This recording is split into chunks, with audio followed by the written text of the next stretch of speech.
Hello everyone, welcome back to another episode of r/MaliciousCompliance. In today's episode, my neighbors wanted to call a professional to mark their property line, my parents agreed. All cranes must have a safety inspection filled out at the start of every shift. I need the key. You are not an operator. Okay boss, I got it. Before we get started, make sure to subscribe so you will never miss a video. So let's get started. My neighbors wanted to call a professional to mark their property line, my parents agreed. This was a long time ago, but I remember it clearly. We moved into a community with tight space in between our house and our neighbors, and we didn't like them being able to see into our kitchen. We put up a bunch of plants, costing thousands, but my parents thought it would be worth it. A week later, my parents awoke to the plants completely chopped down. My father was furious and marched down to our neighbor's house. He told my father the plants were on his property line, therefore he had total right to take them down. He warned that if anything were to go on his property again, he would report us to the authorities immediately. Later that day, my father called the company that put in the plants, and with the warranty we could have them replanted next week for no charge. We made sure there was no way it was on our neighbor's property. However, a few days later we caught him chopping them down at 2 a.m. We called the police upon obstruction of property, and after a chat with my neighbor he decided to call a professional and mark his property line. My father agreed. A few days later I got home to find orange tape in my neighbor's yard. Apparently, his fence was 11 feet over our property line. We watched as he took down his fence, completely furious. Within the next month we were enjoying our new space and privacy in our backyard, and my neighbor ended up losing 1/4 of his backyard. My neighbor ended up having to pay almost $10,000 for the destruction of our property, and we got to plant our plants again. All cranes must have a safety inspection filled out at the start of every shift. Years ago, before it died, I worked at a steel mill. The economy was hitting everyone hard, so they started to cut back on OT and shifts. I was the lowest seniority in the lab, so I was bumped out to ladle treatment, LT, to save time. Everyone hated LT except the people working there. It was noisy, dirty, and busy. I loved it because it made the day go by fast, and there was always something happening, and I hate being bored. It makes me do stupid things. At LT there was a small remote crane that moved supplies around, and every inch was accounted for, so when you were moving things it had to go over work areas. Everyone had to clear the way so supplies could go through. Usually only takes 2-3 m usually.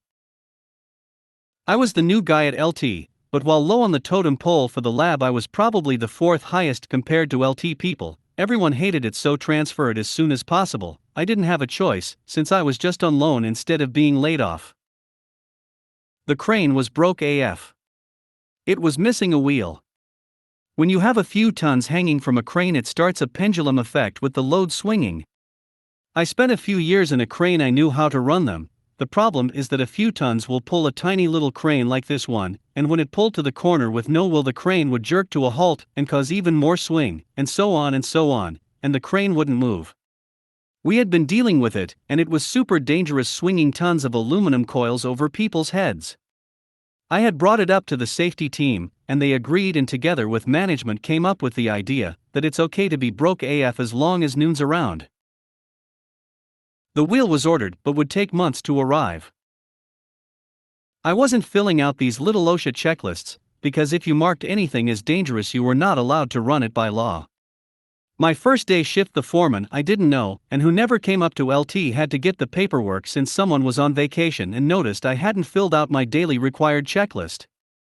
He starts getting in my face and telling me this and that, like he normally would for the new guy at LT, fresh hire. He wasn't informed about me, he just didn't know who I was. All cranes must have a safety inspection filled out at the start of every shift, and he stormed out with a smug look and as yellow as teeth. Okay, Mr. Man, you asked for it. I filled out the checklist with the red flagged items, do not use by law, and there was a comment section. Okay, TO run PER third shift foreman, and I signed it. Take that legality with you. I had been around long enough to know if you sign something it's on your ass. I come in the next shift and the crew going home is just a buzz, but won't come clean. Wait till the foreman gets here. Okay, I know it was going to do something. It turns out that the returning foreman just grabbed all the papers off the clipboard and dumped them on the general foreman's desk like every day. The GM saw what was on my checklist and knows it has to get turned into OSHA, and he tried his best to cover it up, but he couldn't make it go away because the checklist had 3 copies: his/OSHA's, the safety team's, and mine. He couldn't make all 3 go away. OSHA lost their sh*T when the safety team turned in their copy. The regular foreman came up about lunchtime and wanted to talk to me, but we are busy, so I can't leave the station, and he has to do it in front of the 4 of us on crew. The wheel will be overnight and repaired in 2 days. Don't put OKPER foreman on the checklists. And was I a union lawyer? Well, no, I'm no lawyer, but I'm not stupid. If you force me to run this crane and force me to fill out the checklist, you get what you get. You and I both know this place can't run for 4 hours without that crane. I will run this crane as safe as I possibly can, but if I have to inspect it, I'll fail it. So now what? He just walked away, and that was the last time I heard about my daily checklist. I filled them out every day after that, and if it was broke I filled it out that way and let management deal with it. I need the key. Another MC post reminded me of this. It's either MC or petty revenge. At one of my first restaurant jobs, the saffron, truffle oil and other expensive condiments were kept in a locked cupboard. Usually, the cupboard was unlocked during the shift because it was easy to grab what was needed without asking the kitchen manager to unlock it. A new manager decided that it should be kept locked, and if we needed access they would unlock it, give us the ingredient, and when finished with it, get the manager to unlock the cabinet again. So, 2 of my colleagues decided to play with this. One would ask for access to the cupboard, get the saffron or whatever, use it, and then get the manager to lock it back up. 5 minutes later the other coworker would do the same thing. They would wait until the manager was back in their office, settled down, and then ask for the cupboard to be opened. After a few days of constantly locking and unlocking the cupboard, it was left open. You are not an operator. Okay boss, I got it. Players, me equals 36M, about 26 at the time, boss A and B equals my direct bosses where I worked, and the plant manager. I apologize, it may be a bit long. So I was next in line to run my own line when my operator, line lead, quit. Why do we call that person an operator and not a lead, you ask? I was later told it was purely to help make them feel inferior and work for less pay.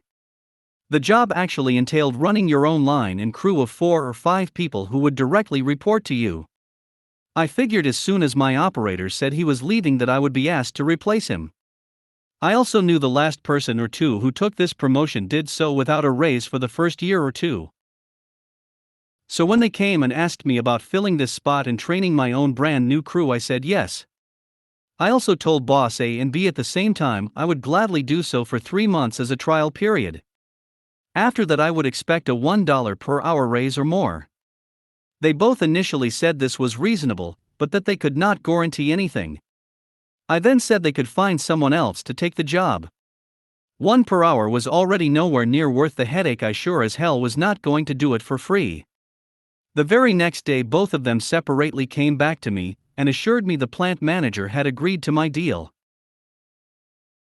3 months later, I was one of the top performers out of 8 of us doing this job. Probably second or third in production. When I asked about my raise, I was told by both bosses they would ask the next day. I was told this every day for a week. Then I scheduled a meeting with the plant manager. He informed me my numbers were not satisfactory, and that to deserve a raise I had to outperform everyone.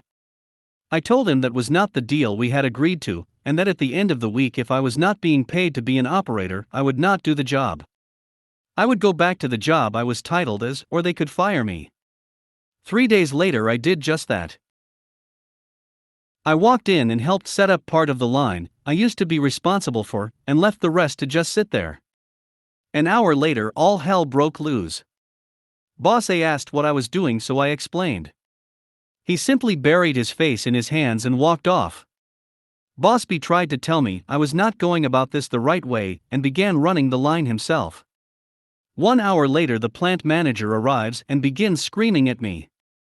His first line after a group of curse words that made no sense was, "I told you that you are not an operator." To which I spoke up and agreed.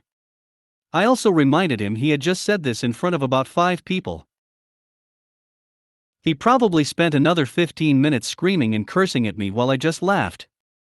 All I said was, "I am not an operator and will not do that job anymore. Do what you need to." Fallout.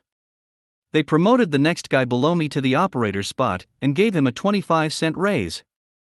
He had zero experience doing the job and had only survived before because I was training him and helping him.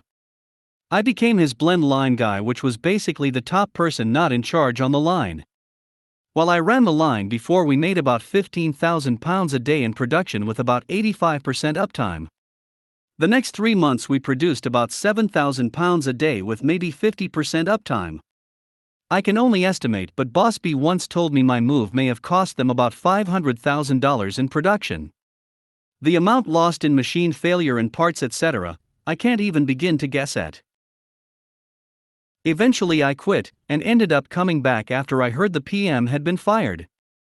It was still terrible pay, but I got my raise this time immediately and helped them even open up new lines in other states for a while.